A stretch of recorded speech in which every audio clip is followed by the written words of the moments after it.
What makes Trump tick?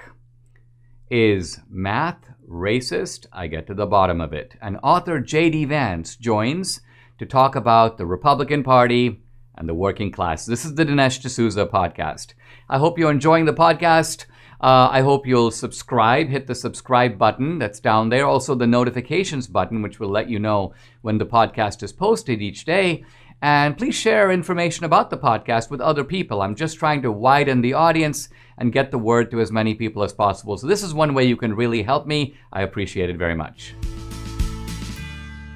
I'm really delighted that Mike Lindell of MyPillow is a sponsor of this podcast. Mike has a plethora of incredible products. And many of you know he's being sued, he's under the gun, he's being canceled by all these retail stores. And why? Because he's a Christian, he's a patriot, he speaks out, they're trying to cancel him. Well, I'm on a mission to uncancel him, and you can join me, you can help me. How? By patronizing Mike Lindell and MyPillow. Fortunately, he's got great products. I want to talk about his new Giza Dream bed sheets. They're made with this beautiful long staple cotton. He guarantees they will be the most comfortable sheets you'll ever own. The first night you sleep on the sheets, you'll never want to sleep on anything else, and I can testify that's true. The Giza Dream sheets are available in a variety of colors, and like all of Mike's products, they come with a 60-day money-back guarantee and a 10-year warranty. Right now, Mike is offering buy one, get one free by calling 800-876-0227 and use promo code Dinesh. For a limited time, buy one, get one free. Call 800-876-0227 or just go to mypillow.com, but make sure to use the promo code Dinesh.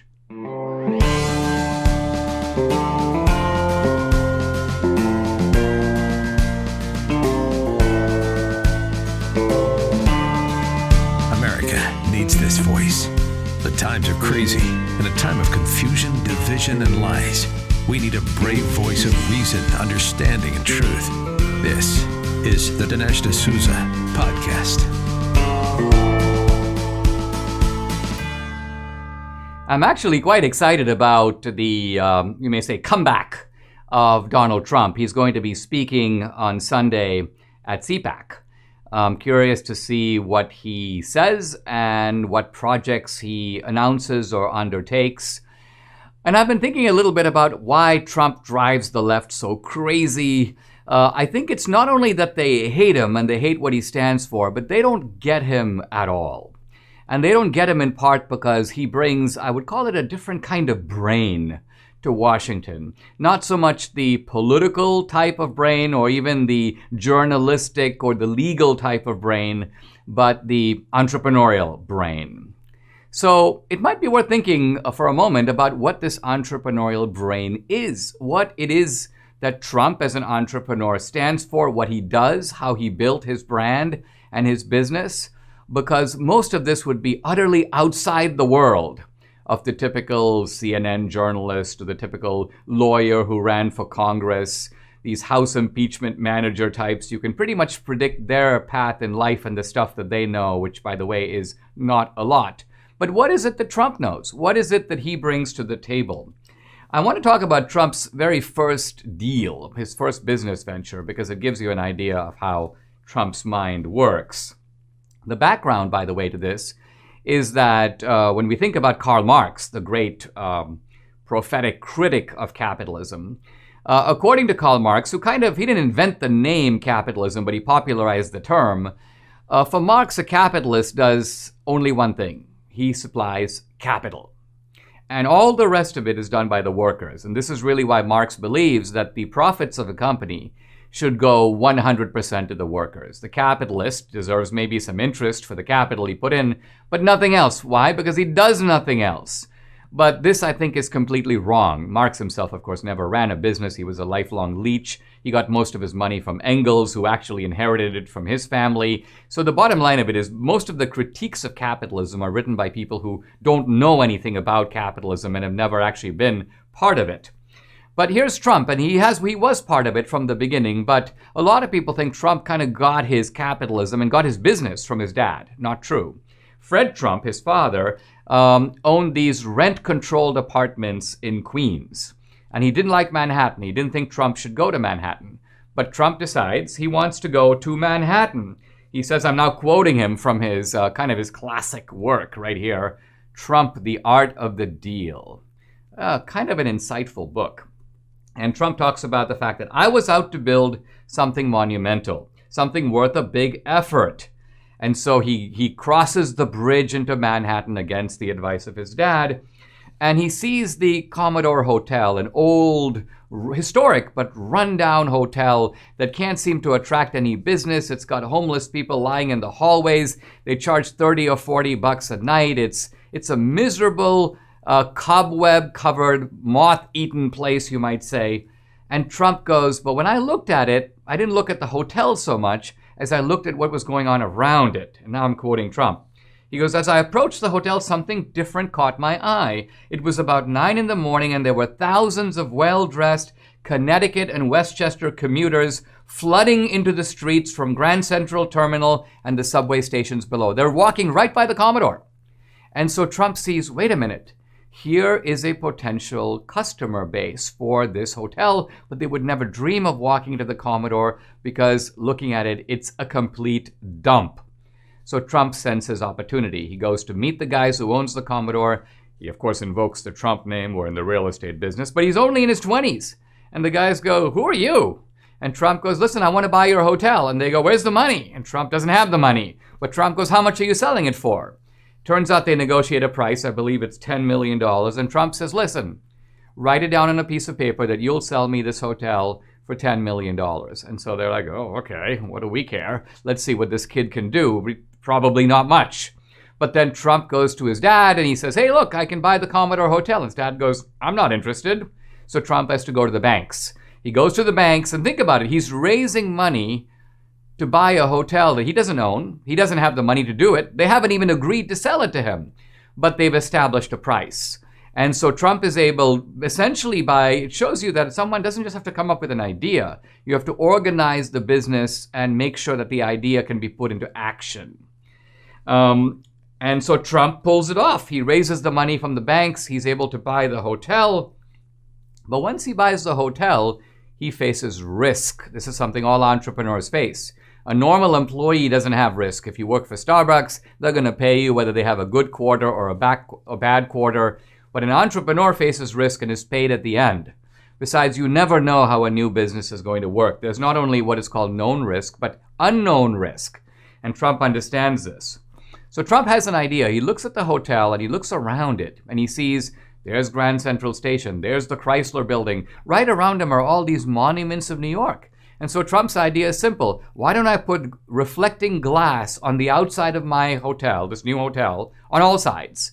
And by doing this, all the great monuments of New York will be reflected in my hotel. My hotel will become instantly a kind of quintessential New York building. Now, all the building zoning critics and the architectural critics are all, this does not go along with the neighborhood. This is not a good idea. Trump is advised by everybody not to do it. But Trump, of course, has this natural genius for spectacle, for marketing, and that's the other element of being an entrepreneur. You don't just come up with the idea, you don't just raise the money, you don't just take the risk, you've got to also market the idea. And so Trump puts up this reflective glass, he creates this new thing, but finally, how do you run a hotel? Trump has never run a hotel. He doesn't even know how to. So what does he do? He makes a deal with the Hyatt company and says basically, let's go in 50-50 on this. I own the hotel, you run the hotel, but we'll share the profits. And so Trump is able to sort of set this whole thing up. So look how remote all of this is from Marx's ridiculous analysis. Marx says the only thing that the capitalist supplies in a business is capital. The truth of it is, in Trump's case, but also in the case of pretty much every entrepreneur, most entrepreneurs do not supply their own capital. They get their capital from a bank, or from a venture capital firm, in Trump's case from an assortment of banks. But the bottom line of it is the entrepreneur supplies other things that Marx doesn't even mention. In fact, Marx doesn't seem to have any clue that entrepreneurs supply these things. So let's say what they are. First, the idea for the business. The employees don't come up with that. They're the beneficiary of that, but the entrepreneur does. Trump did. Number two, the organization of the business. That's the entrepreneur's job. Three, the assumption of risk, pretty much all the risk that the entrepreneur takes. And four, the idea of publicizing, marketing, building a customer base for the business. So at the end of the day, Eventually, the Hyatt company bought out Trump. But they bought him out for like $100 million. So the truth of it is Trump was able to make this very early business for a young man, his 20s and early 30s, a smashing success. He's had his ups, he has had his downs. But this is the entrepreneurial mind that is always seeing possibilities in the future, that sees things that other people don't see. The economist Joseph Schumpeter, in discussing entrepreneurs, says that the entrepreneur is a man of vision. He sees possibilities where other people don't. And he's able to trod this kind of new path that is uniquely his own. Trump is clearly an American original. He has done things and built a fortune that these other resentful house manager types, these little Lilliputians, they can't even imagine. And so they hate him. They hate him for the same reason that Iago hated Cassio. Iago says of Cassio, he hath a natural beauty in his life that makes me ugly. Trump makes them ugly. He makes them feel like failures. He makes them ridiculous. And out of a combination of revengefulness, resentment, and hatred, they are still, even now, trying to get him. Want to belong to a senior organization you can trust? That's AMAC, the Association of Mature American Citizens. AMAC is the fastest growing conservative 50-plus organization in America. Over 2 million people have joined and now carry the AMAC membership card. AMAC was built by folks who feel the same way we do. AMAC stands up for the values that have made America great: faith, family, and freedom. They believe in the sanctity of our Constitution, including the First and Second Amendments. They're fighting against the ever-expanding scope of the federal government. They are pro-small business, secure borders, support our military, and respect our veterans. AMAC works hard to deliver real value to their members, providing the best benefits, discounts, and services you can find in one place. Join AMAC today. Debbie and I are lifetime members. Go to dineshforamac.com and join now. The website again, dineshforamac.com. I want to talk about the Southern District of New York, which is a kind of prosecutorial nerve center for the left.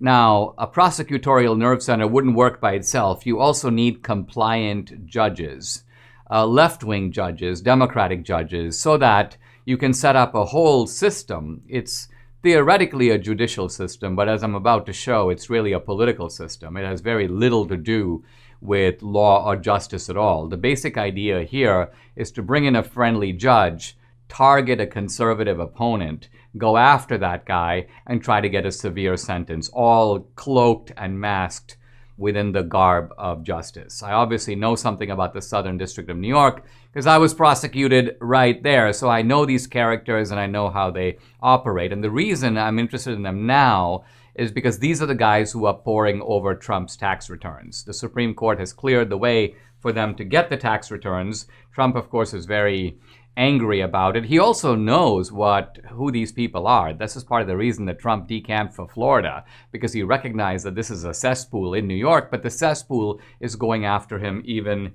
though he's in Florida. And it's very clear that what they're about is they're trying to find a crime. They haven't found one. So this is a fishing expedition to try to get Trump for something. It started out, by the way, as an effort to try to get Trump on the Stormy Daniels business. Trump paid some hush money to Stormy Daniels. Let's get to the bottom of that. And then they realized there's nothing there. Those cases went nowhere. Then they were trying to figure out, did Trump make a payoff to Michael Cohen, his lawyer? So that's how this all got started. But now their idea is, let's get him on whatever we can. Let's look for potential bank fraud. Let's look for any tax misrepresentations. Let's look for any insurance misrepresentations. So this is not a case where they have a particular criminal offense that they're looking at. They're looking for an offense because they feel that there is enough political prejudice in New York and the judges are sufficiently in their pocket that they're going to be able to try to get him. They ultimately won't be satisfied until they lock him up. Now, because of my own experience, my own case, I know something about this. And here's a little clip from one of my films, I think Hillary's America, talking about, in which you can see me standing before a judge. Turn to your left. It all began when the Obama administration tried to shut me up. United States versus Dinesh D'Souza. Please be seated. Mr. D'Souza willfully and knowingly violated campaign finance laws. He gave money to a friend to help her with her campaign. He did not tell her about it. Someone who wants to corrupt a candidate wants them to know. If it were not Mr. D'Souza, we'd have a different conversation. There is not a single case where someone like Mr. D'Souza, who is a first-time offender, has gone to prison. Yet, the government wants to send Mr. D'Souza to a federal prison for 2 years. The claim of selective prosecution is all hat, no cattle. So, as a recipient of a presidential pardon and somebody who has gotten through all this, and I have my rights back and my American dream back, I can look back and chuckle. But I wasn't chuckling at the time. Why? But not because I didn't want to be held accountable to law. The fact of it is that I did exceed the campaign finance law, but I did it without corrupt motive. In fact, I didn't even tell the candidate, Wendy Long, that I was doing it. I got 2 of my friends to give her $10,000 and I reimbursed them. Now, here's the key, and here was the problem for the Southern District of New York. No American in all this country's history has ever been prosecuted, let alone locked up, for doing what I did. First-time offense, small amount of money, no corruption. So what did the Southern District of New York do? They knew that they had a crooked judge, Richard Berman, and they realized, let's lie to him. Let's basically falsify the record of what comparable cases have produced. And he's going to be in on the lie. He's going to know about it because he's not a fool, but he'll go along with it. And so here I have a document, a very revealing document, in which the Southern District of New York, and I want to talk about what when they were presenting a sentencing memo to the judge, they were saying, this is what happened, but then we're going to tell you what really happened. So they talk about the case of United States versus Mary Beth Feist, and they go, Feist made a $2,500 contribution to a presidential candidate's campaign committee, and the attorney then reimbursed her. So it sounds a lot like my case, $2,500, small offense. What they don't say is the following. Feist's firm attempted to influence the campaign in an effort to appoint specific individuals to political office to oversee the firm's business and the awarding of government contracts. Boom, corruption, right there. That's what the campaign finance laws are for, not present in my case. Also, the total value of the fraud was over $800,000. So this is the case, but it's deliberately left out of the Southern District of New York's memo to the judge. I'm going to talk about a second case, and there are about 10 of these. I'm only going to do 2. United States versus Christopher Tagani. So they say Christopher Tagani made straw donations, but here's what they don't say. Tagani solicited employees of his family's liquor business to make over $200,000 in political contributions. Why? Because he wanted to get favors from government entities for his business. He also pleaded to 2 counts of tax fraud. So what am I getting at here? What I'm getting at here is that there is a system of organized lying. These people are so brazen that they can literally conceal facts to the judge. And the judge, even when the facts are pointed out, the judge acts like it's no big deal. You'd think he would say, you know what? I'm being subjected to fraud by these prosecutors. I'm going to hold them in contempt. I'm going to hold them accountable. But no, the reason he doesn't do that is he is part of the hit. He knows it. His job is to deliver a carcass to the left. And so the Southern District of New York is not really about justice. It's not really about law. It's a thoroughly corrupt political operation, and its attack on Trump should be seen for what it is. It has nothing to do with, we are neutrally applying the law. Trump is their target. They've publicly announced it, and they're going after it with the skill of a hunter pursuing a deer. If you're thinking of replacing your carpets due to pet stains and odors, you must try Genesis 950. The reviews are amazing. This is one product that actually works. With water, it breaks down the bonds of stains and odors so they are gone for good. Its antibacterial component removes pet odors from carpet and padding. It can be used in a carpet cleaning machine, and it's green so it's safe for your family and pets.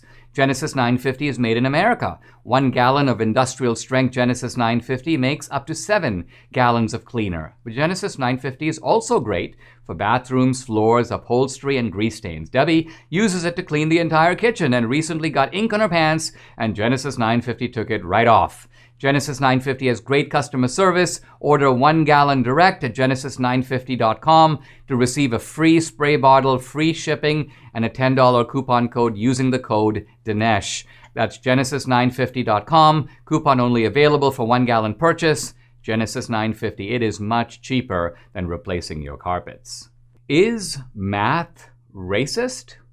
Is there something inherently bigoted about numbers and theorems and mathematical rules and laws? Is the teaching of math imbued with white supremacy? Should we get away from, quote, white math and start teaching something that is now called, somewhat strangely, ethnomathematics?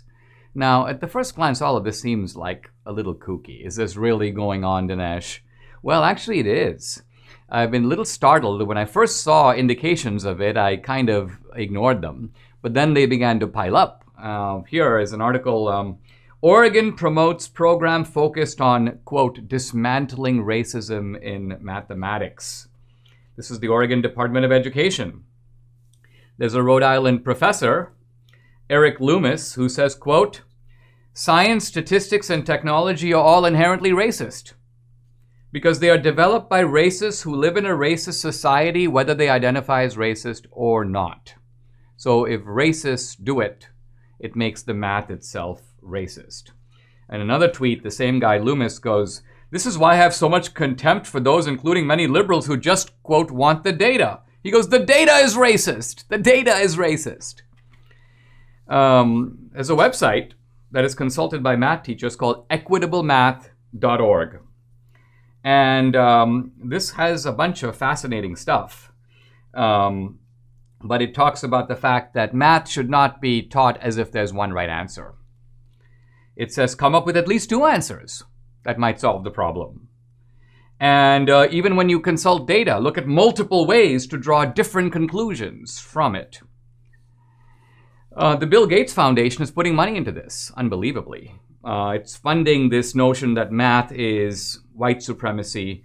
And I've studied now with some depth a instruction manual called A Pathway to Equitable Math Instruction. I want to go through a few lines in here because it gives you a sense of how these people are thinking. They start by identifying what is racist about math. And I was really curious. I mean, let me back up for a second here. The reason I'm so curious is I learned math as a brown-skinned student in India. And the Indian students, by the way, run the spectrum from brown, my color, about Obama's color, to black.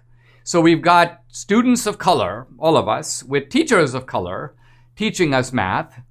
And they made it very clear to us that in teaching us math, they weren't teaching us something that was Western. Now, this is, by the way, something that these ethno-mathematics dummies don't seem to know because they think that mathematics is some kind of a white man's game. They don't realize, first of all, that mathematics was invented, well, some of it was invented in ancient Greece, but a lot of it was invented in India, and a lot of it was invented in China, and the Arabs had a big part to do with it. Just to take, for example, who invented the number 0? Answer, the Indians. The Indians came up with the number 0. It was developed in ancient India. Now, the Arab traders who came to the Indian subcontinent figured out this new numerical system that they brought to Europe, that they got from India. And because the Europeans didn't know where it came from, they called it Arabic numerals. Arabic numerals were much more efficient. They eventually replaced Roman numerals. So I'm giving you a sense here of how math is a worldwide phenomenon developed in different cultures to solve problems. Why? Because the language of nature is written in mathematics. And so people who are curious about the world are always trying to figure out what is that language. Now, here we come back to this manual about dismantling racism in math education. And let's look to see, I was really curious, what are they talking about? What kind of math do they want to dismantle? You know, what do they mean when there are multiple answers to the same question? Light all around the world, and in fact all in the universe, travels at the same speed, 186,000 miles per second in a vacuum. That's the speed of light. It's known as speed c. That is the correct answer. There is no other answer. Now, if you pass light through a different medium, light can travel at different speeds, but this is a mathematical fact. Or look at geometry. What is the shortest distance that you can make between 2 points? According to Euclid, it is a straight line. You can connect the 2 points other ways, but the distance will be longer. Now, of course, Euclid's answer depends on an assumption, which is that you're talking about a flat plane. Obviously, if you're talking about a globe, the shortest distance between 2 points is a curved line. That's why airplanes, for example, flying from America to Europe take this curved path, because on a globe, that is the shortest distance. But again, that is the correct answer. That is objectively true. That is the way to do it. There's no shorter way to do it. Bottom line of it is, all of this nonsense about ethno-mathematics is a dodge. They talk here about, here's a sign of white supremacy. Math is taught in a linear fashion and skills are taught sequentially. Well, how else can you learn math? You've got to learn one thing on top of another. First, you have to learn basic numbers, then you have to learn equations, then you get to more complex equations. This notion of cumulative knowledge and building on previous knowledge, this is the way to teach math. This is how it's taught all over the world. Now, when we come back, I'm going to dive into this a little bit more in depth because something very nefarious is going on. It's one thing for the left to say, well, you know, we think that the way that history is taught is a white fantasy, all this nonsense about the Enlightenment and the Age of Reason, so we want to replace the white fantasy with a black fantasy. We can argue about that one. But the idea that the simple laws of mathematics are similarly a tool of white supremacy, this seems downright deranged. And we need to figure out not just what is going on, but why it's going on. Cybercrime is up 75%, and by far the most serious cybercrime to worry about is home title theft. The job of the criminals is easier than you think. The title documents to our homes are now online. The thief finds your home's title and forges your signature on a quitclaim deed stating you sold your home to him. Then he takes out loans on your home and leaves you in debt. You won't know until late payment or eviction notices arrive. Insurance doesn't cover you, and neither do common identity theft programs. That's why I protect my home with Home Title Lock. The instant Home Title Lock detects someone tampering with my home's title, they help shut it down. Go to HometitleLock.com and register your address to see if you're already a victim. Then use code RADIO to receive 30 free days of protection. That's code RADIO at HometitleLock.com, HometitleLock.com. We're talking about this crazy attack on mathematics. The closest thing that we have, by the way, in knowledge to objectivity. The idea that there is a correct answer. The idea that there's cumulative knowledge. And let's remember that our not just American society, not just Western society, the whole civilization of the world depends upon people getting their sums right. If we don't apply the theory of relativity correctly, our television sets would be fuzzy, our phones wouldn't work, the GPS would conk out. If you don't get your sums right, then airplanes crash and space shuttles explode in the air. So the language of nature is written in the language of mathematics, but you have to get that language right in order to make things that work. And that's the simple fact of the matter. Now, given that, why wouldn't you teach that? The beauty of the discovery of mathematics, the power of mathematics to not only solve puzzles, but the very strange correspondence of mathematical puzzles with the world. I mean, think about it. There's no normal reason why the puzzles of mathematics, the descriptions that we make, you may say, in our head, should correspond with the world we live in. The two could be totally different, but they aren't. And that's why mathematics is not only true, it is extremely useful. It is actually indispensable. The attack on mathematics is ultimately ignoring all that. Now, some of the rhetoric, and I've been reading these articles. There's an article here. This is a scholarly paper, supposedly, in the Journal of Urban Mathematics Education by Dan Batty and Louis Leva. It's called A Framework for Understanding Whiteness in Mathematics Education. Normally, this is the kind of scholarly paper that could be more usefully deployed as toilet paper. But what's interesting is that here's the Atlantic Monthly jumping on this paper and writing a whole article about it. How does race affect a student's math education? A new paper examines the ways whiteness reproduces racial advantages. And some of the paper, when you start reading it, it starts off with the usual kind of academic boilerplate, kind of fun to read because it's so stupid. This lack of attention to whiteness leaves it invisible and neutral in documenting mathematics as a racialized space. So mathematics is evidently a racialized space. This would be, by the way, huge news to the Indians and the Chinese, who are all doing math as we speak, and do not see it as a racialized space because it's not. Now, the vast majority of this paper is not even about math, because I was kind of curious. You know, we can all posit a math problem. 2x minus 10 equals 40. What is x? 2x minus 10 equals 40. Let's add 10 to both sides. 2x is 50, x is 25. That's the correct answer. There is no other answer. That is the correct answer as long as we are applying normal algebra. There's no ethno-mathematical solution to this. So I think that these scholars know this, and so they need a lot of gobbledygook, a lot of mumbo-jumbo to get around it. So we have stuff like whiteness in law, sociology, history, and education. That's half the paper. We may as well jump over all that because that is irrelevant to our topic. And then when we get to our topic, we hear things like, you know, we need to have greater attention to the history of math. In other words, instead of teaching math, let's teach math history. And someone refers rather idiotically to Newton's discovery of gravity based upon the idea that an apple fell on his head. Now, first of all, this is a little bit of a kind of a myth and a piece of nonsense. Newton didn't discover gravity by an apple falling on his head. I mean, think about it. If that were the case, a caveman would have discovered gravity thousands of years before Newton. What Newton discovered is that the apple that falls on your head is operating by the same law as the movement of the moon in the sky. Newton was watching the moon, and it occurred to him, an apple falls to the ground.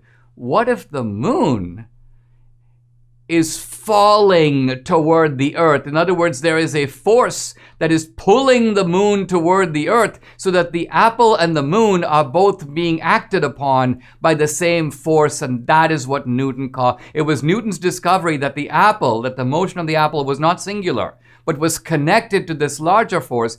That's how Newton discovered gravity. Now, all of this, I think, has a very nefarious root.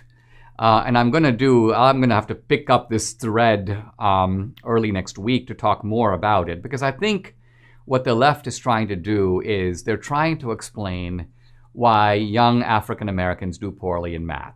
This whole rigmarole, this whole attack on math is based on the fact that Asian Americans and whites seem to do the best in math, Hispanics in the middle, and African Americans worst of all. And since it's really hard to explain why that's the case, socioeconomics doesn't seem to explain it. Even when you correct for socioeconomics, those patterns still hold. The simple thing is, let's blame the math. Let's call the math racist. And so this is a diversion, a changing of the topic, a refusal to face the problem where it is. And the problem is really simple. How do we have better schools? How do we raise the test scores of all students so that they can reach their full potential? This whole expedition of the left ultimately is not only destructive to math, it's destructive to the life opportunities and prospects of young African American students who are not helped, but hurt by all this nonsense. A lot of the reason that they want to cancel Mike Lindell is simply because of his association with Trump. And in this short clip, Mike talks about meeting Trump and what he learned about Trump. And I think part of what makes me chuckle about the video is you see that Mike himself is a lot like Trump. Listen. I'm going to have this amazing addiction platform to help addicts and this foundation. And then he told me, he goes, yeah, I want to stop the drugs from pouring in. You found him to be a normal guy. It was amazing. It was like talking to my best friend. It was just so down to earth. And I went to leave, and there was employees there. Well, I started asking employees because I couldn't believe what I just experienced, and they're all going, oh, he's the best leader, the best boss. And every one of them had a personal thing that's about him, that he had gone out of his way to help them.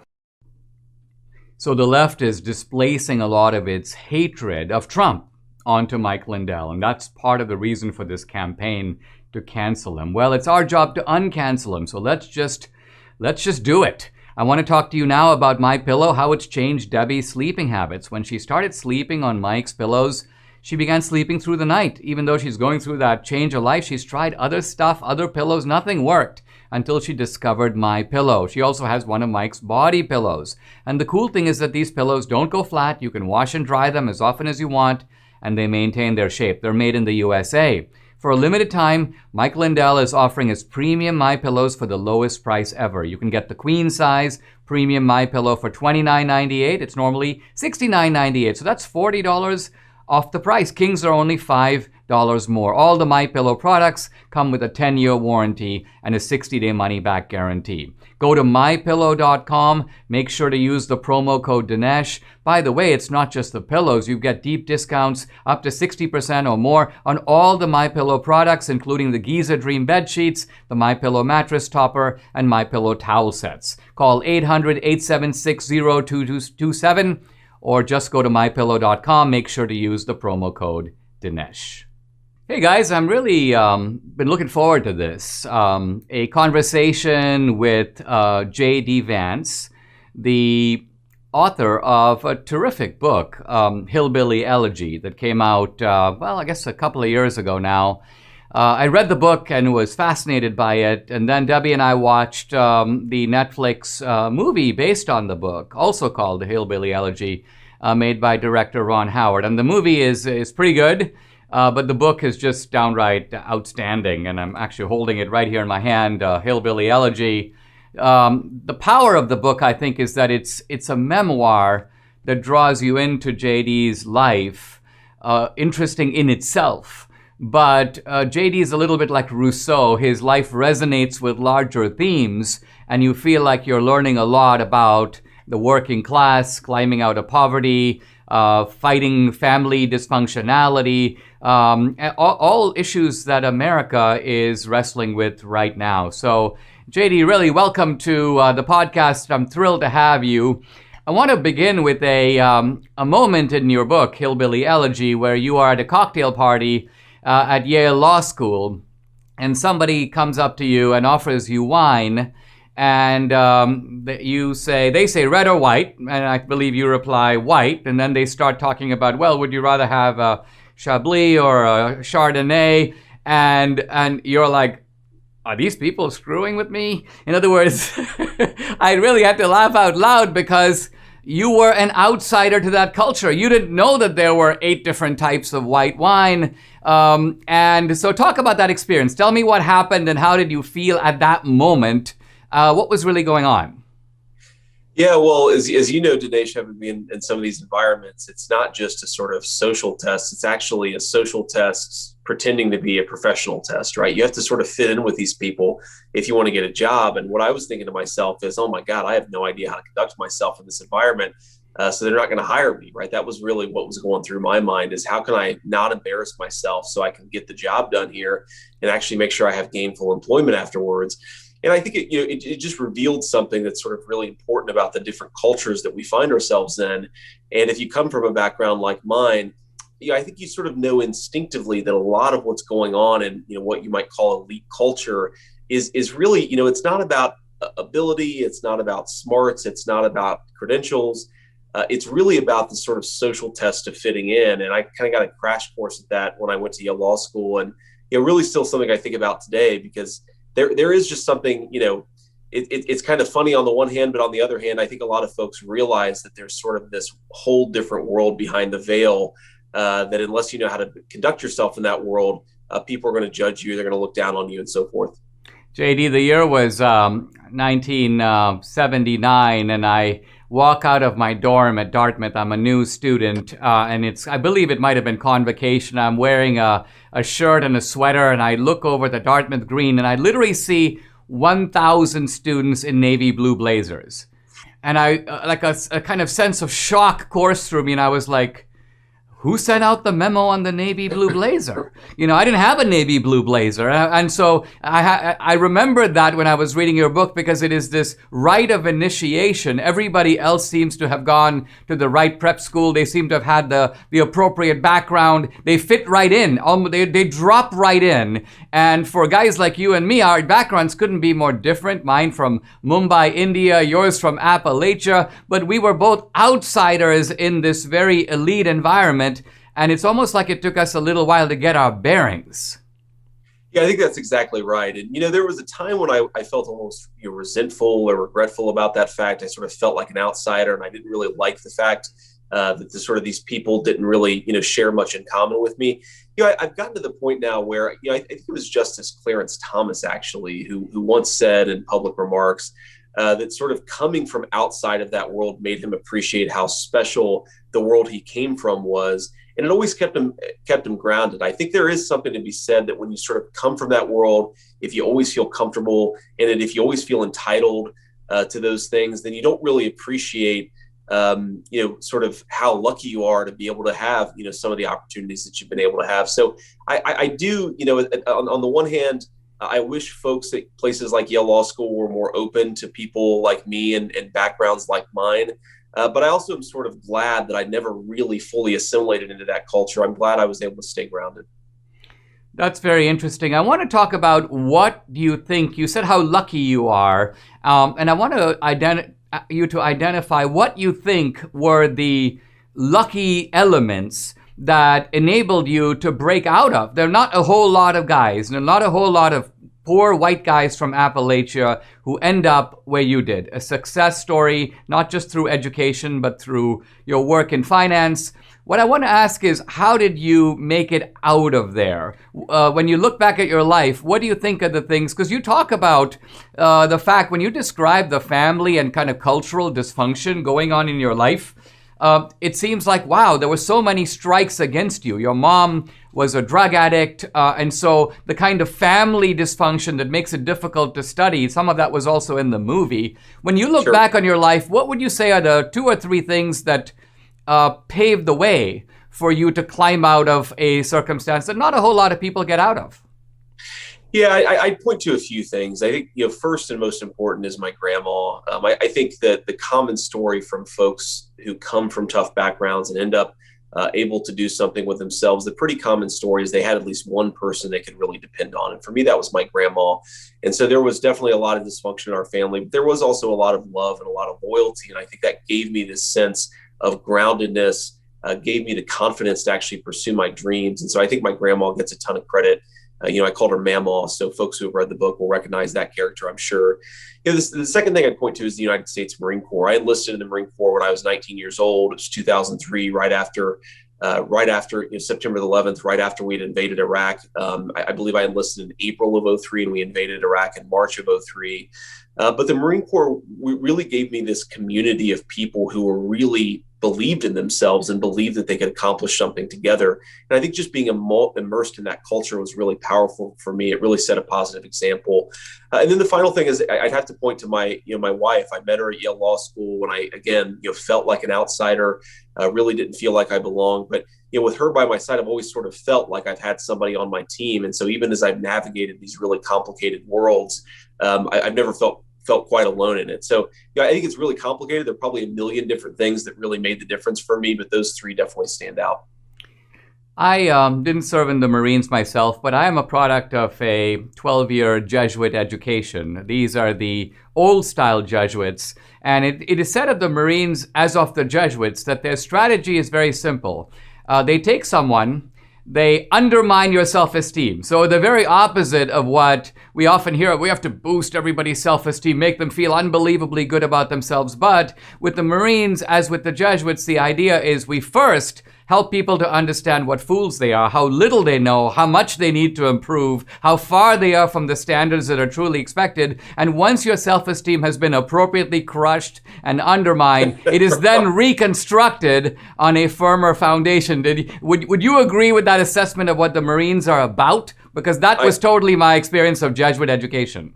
Yeah, I definitely do. And I think that, one of the things you hear in this sort of modern self-esteem focused psychobabble that's often missing is one of the things that builds self-esteem is actually going through tough experiences, being shown that even in the face of adversity, you can survive things, you can thrive in tough environments. And that's, that's what the Marine Corps did. It really does break you down and then build you back up.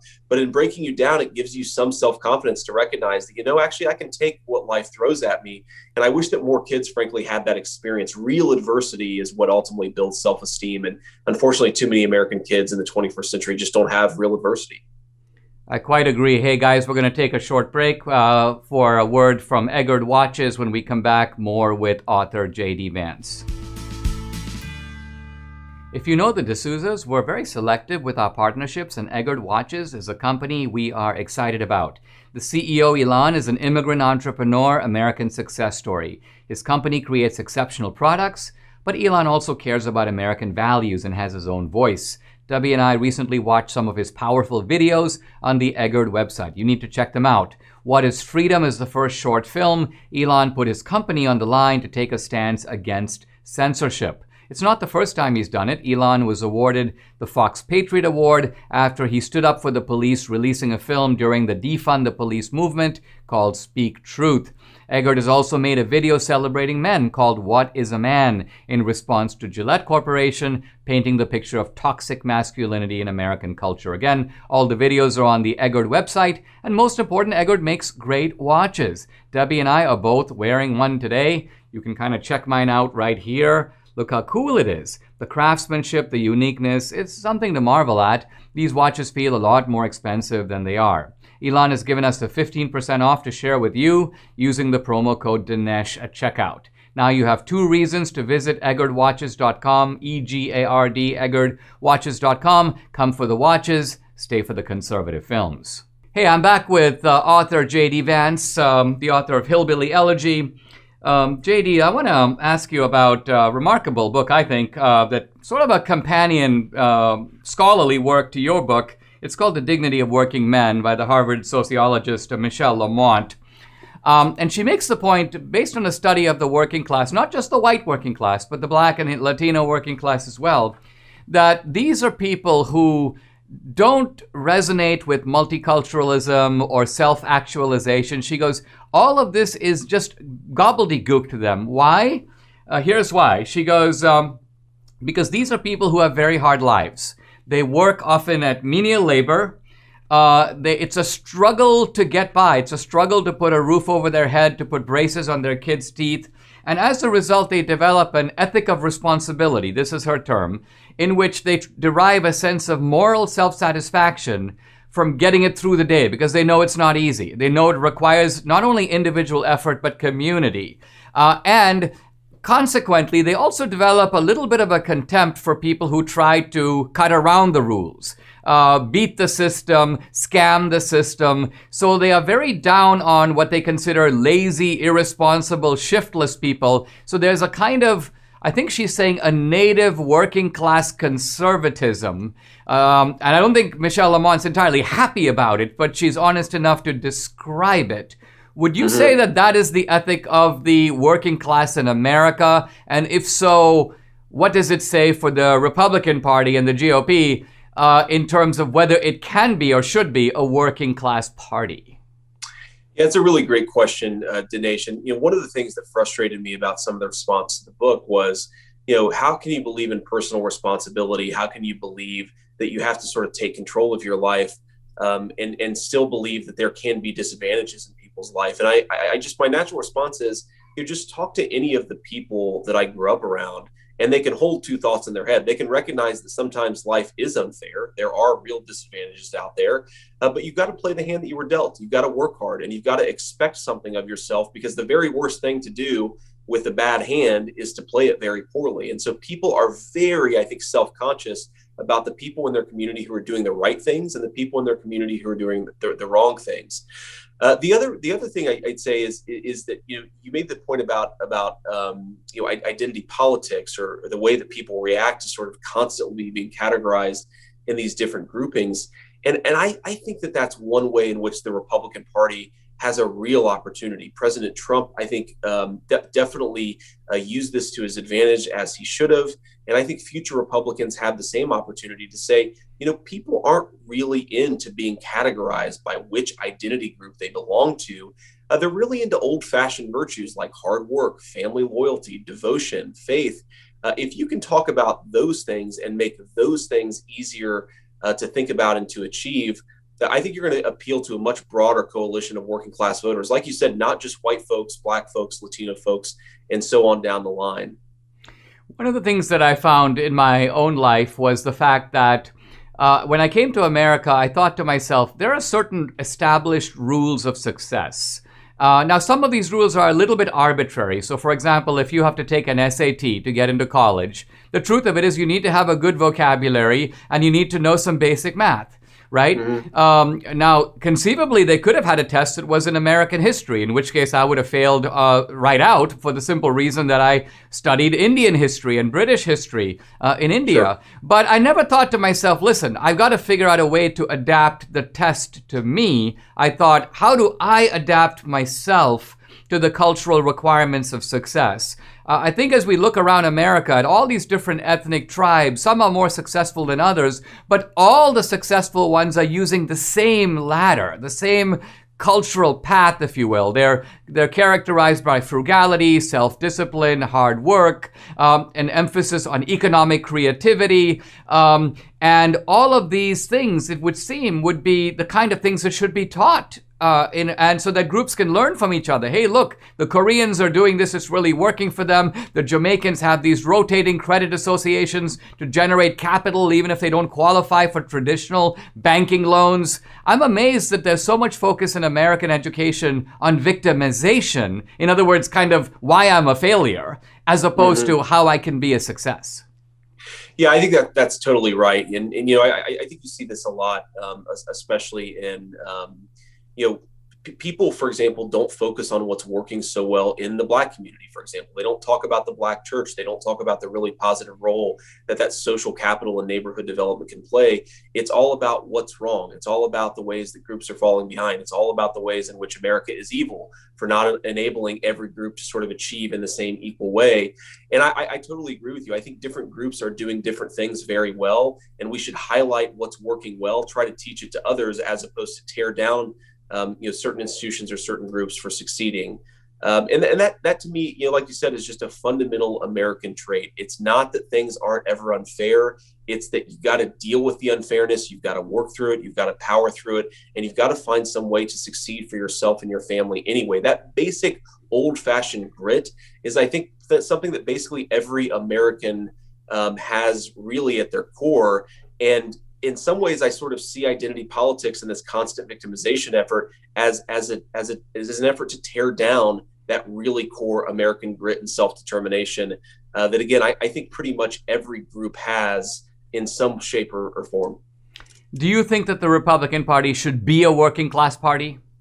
I do. I think it should be, and I think it's frankly inevitable, because if you look at where Wall Street is going, if you look at where big tech and big corporations are going, they are naturally gravitating towards the Democratic Party. There's sort of this absurd thing going on where I think Democrats still think of themselves as the party of the working class, but they're getting 80% of the donations from Wall Street. They're getting more than that from big tech and some of the big corporations in our country.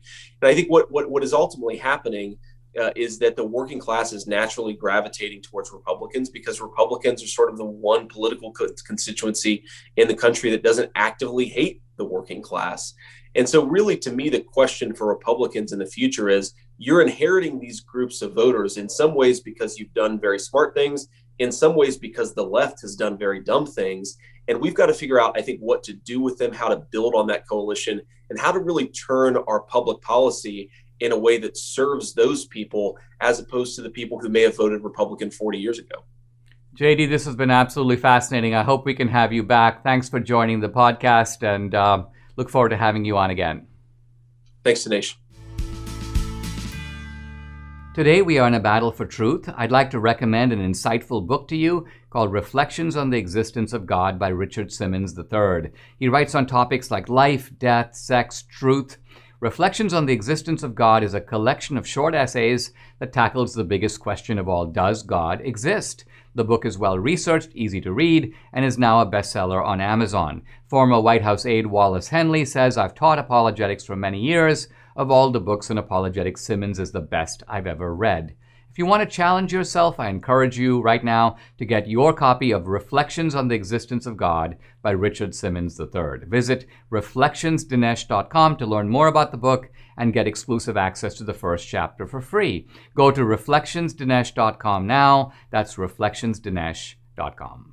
In Washington State, they are now canceling Ben Franklin. Yes, Ben Franklin. Now, could it be because Ben Franklin owned slaves? Well, it can't be, because Ben Franklin didn't own any slaves. In fact, Ben Franklin was one of the founders of the Philadelphia Abolition Society to get rid of slavery in the country. Ben Franklin was an accomplished diplomat. He was a scholar. He was a scientist. He was a publisher. And he was the inventor of all kinds of new, not just scientific, but civic projects. He was a great man. By the way, I'm doing a series on the great men of the American founding for Prager University. It's a series of 5 videos I'll be doing on Jefferson, Madison, Hamilton, Adams, and Franklin. In each case, I'm going to pick the big issue that this founder cared about and had an influence on, and I'm going to detail why that's relevant today. So I'm very excited about this project, but one, of course, of my figures is Franklin. And so I was kind of startled to see what could be the objection to Franklin. It turns out there's really none. What they want to do is close down this Franklin Park and replace it with a woman who was, quote, Washington State's first African-American state senator. Now, I mean, I understand the desire to have self-esteem and all, but can't we build our self-esteem on people who have truly accomplished great things? I mean, I'm Indian American, but why can't I be inspired by Franklin? I mean, I don't mind going to Ben Franklin School. I would rather have a school named after Ben Franklin than the, first Indian American realtor in Atlanta.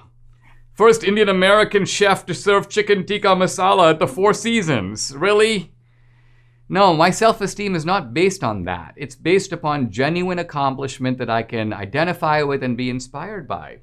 And Franklin was a genuinely good guy. I want to just read a little section. By the way, I recommend to you the Autobiography of Ben Franklin, a slim but fascinating book about this self-made man. And Franklin is in Philadelphia, and he says, in New York and Philadelphia, the printers, and he's a printer, sold paper, almanacs, ballads, and a few common school books, but nobody had any books. And he goes, so few were the readers at the time in Philadelphia, and the majority of us so poor, that no one had books to read. The few people who had money would have to import their books from Europe. And we're talking about standard books that you today would find lying around the place that you can walk into any library. But you see, there were no libraries in Philadelphia. There were no libraries in America. Ben Franklin created a subscription library. So what he did was he asked citizens, he goes, I propose to render the benefit from books more common, meaning more wide, by commencing a public subscription library. He got about 50 people. He goes, mostly tradesmen, would put down 40 shillings apiece. And he goes, on this little fund we began. The books were imported. The library was open 1 day in the week for lending to the subscribers on their promissory notes to pay double the value if not duly returned. You better give the book back. The institution soon manifested its utility, was imitated by other towns and provinces. The libraries were augmented by donations. Reading became fashionable, and our people, having no public amusements to divert their attention from study, became better acquainted with books, and in a few years were observed by strangers to be better instructed and more intelligent than people of the same rank generally are in other countries. So here is Franklin not only figuring out a way for himself to become a reader, but to spread habits of reading and knowledge in Philadelphia. This is someone who has truly believed in the democratic idea that democracy works when you have an educated citizenry. So why wouldn't somebody like this be an inspiration to us today? They should, and it is a mark of the poverty of our thinking, the inability to reach across the divide, the inability to see greatness wherever it comes from and to emulate it. The attack on Franklin and his replacement by essentially a nobody is a mark of the mediocrity and intolerance of our age. Do you think there's a coincidence between Biden signing all these executive orders in his first couple of weeks of office and the price of silver skyrocketing? No, there's no coincidence. Savvy investors know that precious metals are a hedge against inflation and government stupidity.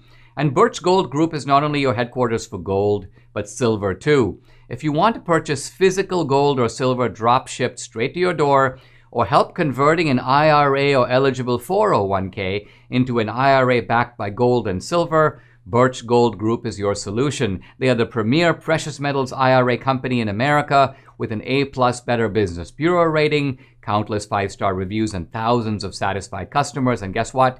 I'm one of them. There's a tidal wave of inflation coming. Gold and silver are your hedge. Text Dinesh to 484848 for your free information kit on a precious metals IRA or to speak with a Birch Gold representative today. Time is running out, but you can protect your savings. Text Dinesh to 484848.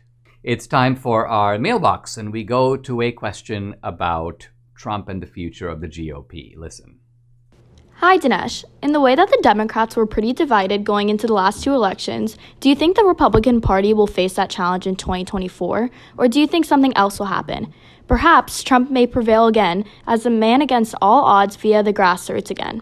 I appreciate your input and am so thankful for your podcast and fighting spirit. Very good question.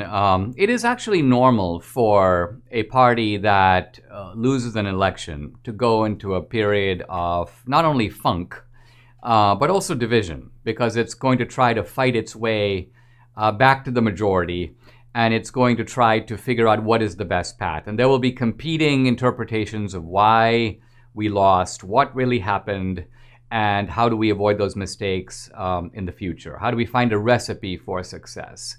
Now, it seems clear to me that the heart of the GOP is with Trump, and that the new voters coming into the GOP, the Republican Party, are also attracted by Trump. They're attracted not only by Trump's fighting spirit, but they're attracted by the way in which Trump frames his American nationalism, the idea that we're not defined by identity politics, but we're defined as individuals, we're defined as members of a family, we're defined as patriots. Our attachment is to some larger ideal than our race, our gender, or sexual orientation. Now, there is an establishment Republican Party that almost relishes being in the minority, sharing, you may say, in the swamp privileges for the minority, and that is uncomfortable with all these new MAGA types, all these working class people, all these new voters that they kind of don't know what to make of. And so there's resistance to the Trump phenomenon, even though I would say it is now the clear majority within the party. But that being said, we need a Republican Party that has room for Josh Hawley and Ted Cruz, and also room for Liz Cheney and Mitt Romney. We don't actually want to kick those people out of the party. I don't like the idea, let's tell them to go become Democrats. Not necessarily. What we need to figure out a way is to increase not just our tolerance for them, but their tolerance for us. Part of our resistance to them is that they seem to take a certain perverse pleasure in attacking Trump, in attacking what we stand for. And so we're reacting against that. But the bottom line of it is a party needs activists and it needs moderates. It needs all kinds of people of different temperaments that fit within its tent. The Republican Party can win by being a big tent and figuring out how to do that, how to overcome some of these divisions, how to find some common ground. All of that is going to be very important going forward. Subscribe to the Dinesh D'Souza podcast on Apple, Google, and Spotify, or watch on Rumble, YouTube, and SalemNow.com.